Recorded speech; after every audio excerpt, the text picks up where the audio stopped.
Breaking news. NTR జిల్లా కంచికచర్ల మండలం పరిటాలలో విద్యార్థినిపై అత్యాచారం ఘటనలో ముగ్గురిని అదుపులోకి తీసుకున్నామని నందిగామ ఏసీపీ తిలక్ తెలిపారు. పరిటాలకు చెందిన షేక్ హుస్సేన్ లవ్ పేరుతో విద్యార్థిని షేక్ గాలి షాహిద్ రూమ్కు తీసుకెళ్లాడని ఏసీపీ చెప్పారు. హుస్సేన్ బయటకు వెళ్లడంతో షేక్ గాలి షాహిద్ అత్యాచారం చేసినట్టు వెల్లడించారు. బాధితురాలు ఫిర్యాదుతో షేక్ గాలి షాహిద్, షేక్ హుస్సేన్, చింతల ప్రభుదాస్ ముగ్గురిని అరెస్టు చేసి రిమాండ్కు తరలించామన్నారు ఏసీపీ తిలక్.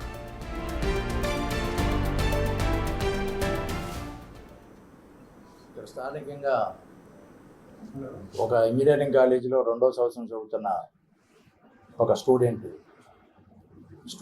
పరిటాల గ్రామానికి చెందిన షేక్ హుస్సేన్ ఎలియాస్ పీసు అతను లవ్ పేరిట అమ్మాయిని అతని ఫ్రెండ్ సిద్ధు అనే అతని ఫ్రెండ్ రూమ్కి తీసుకెళ్ళి ఆ రూమ్లో పెట్టి అతను బయటికి వెళ్ళేటప్పుడు ఆ సిద్ధు ఆవిడపై అసాల్ట్ చేసినట్టుగా ఆ రిపోర్టుపై కంచికచర్ల పోలీస్ స్టేషన్లో కేసు కట్టడం దర్యాప్తు చేస్తున్నాం. ముద్దాయిల్ని ఐడెంటిఫై చేశాం. సిద్ధు అనే అతను ప్రథమ ముద్దాయి,